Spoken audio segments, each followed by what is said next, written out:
Hello everyone. ఈరోజు మనం fish curry ఎలా తయారు చేసుకోవాలో చూద్దామండి. ముందుగా నేను ఆనియన్స్, టమాటోస్, పచ్చిమిరపకాయలు, కరివేపాకు, కొత్తిమీర నేను కట్ చేసి పెట్టుకున్నానండి. ముందుగానే మనం అల్లం పేస్ట్ కూడా రెడీ చేసి పెట్టుకోవాలండి. తర్వాత మనం కావాల్సిన ఫిషెస్ అనేవి క్లీన్ చేసుకుని నీట్గా స్లైసీగా కట్ చేసి పెట్టుకోవాలండి. అవి నీట్గా శుభ్రం చేసుకున్నాను నేను. తర్వాత పొయ్యి మీద బాండి పెట్టుకుని ఆయిల్ వేసి ఆనియన్స్ అనేవి ఫ్రై చేసుకుంటున్నాను. తర్వాత మనం టమాటోస్ యాడ్ చేసుకోవాలండి. ఆనియన్స్ బాగా ఫ్రై అయిన తర్వాత గోల్డెన్ కలర్లోకి వచ్చిన తర్వాత మనం టమాటోస్ యాడ్ చేసుకోవాలండి. ఆ తర్వాత మనం టమాటోస్ అనేది యాడ్ చేసుకుందాం. అందులో ఈ టమాటోస్ కూడా స్లైసీగా కట్ చేసుకోవాలండి. వాటిని మనం డీప్ ఫ్రై చేయాలి.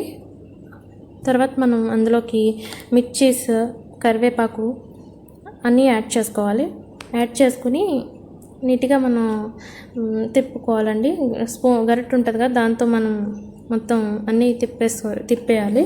తిప్పిన తర్వాత మనం మూత క్లోజ్ నేను ఇందులో ఒక బిర్యానీ ఆకు వేసుకుంటున్నానండి. ఎందుకంటే మనకి ఫ్లేవర్ కోసం అని చెప్పేసి వేసుకుంటున్నాను. ఇది వేసుకుంటే ఫ్లేవర్ చాలా బాగుంటుంది. ఒక 5 మినిట్స్ మూత పెట్టి దాన్ని బాగా వేగనివ్వాలి. వేగనిచ్చిన తర్వాత మనం అల్లం పేస్ట్ వేసుకోవాలి.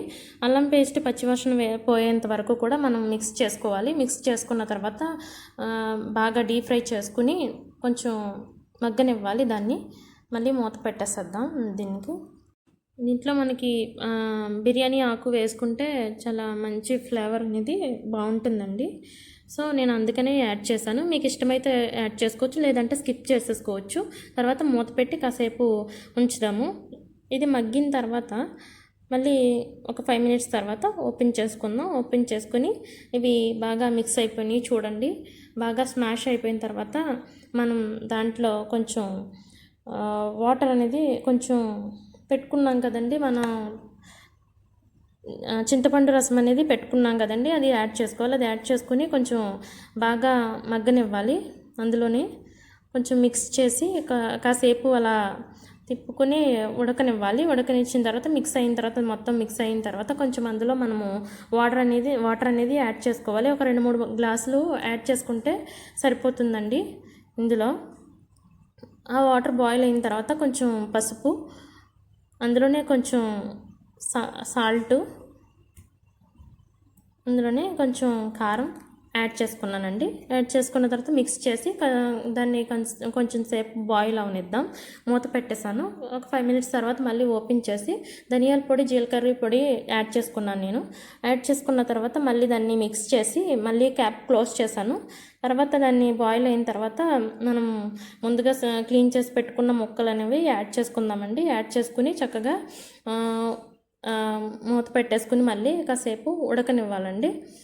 కొంచెం సిమ్లో పెట్టుకుని ఉడకనివ్వండి. లేదంటే నార్మల్గా హై ఫ్లేమ్లో పెడితే కనుక మనకి ముక్క అనేది టేస్ట్ అనేది రాదండి. సిమ్లో పెట్టుకుంటే కనుక మంచి టేస్ట్ అనేది వస్తుంది.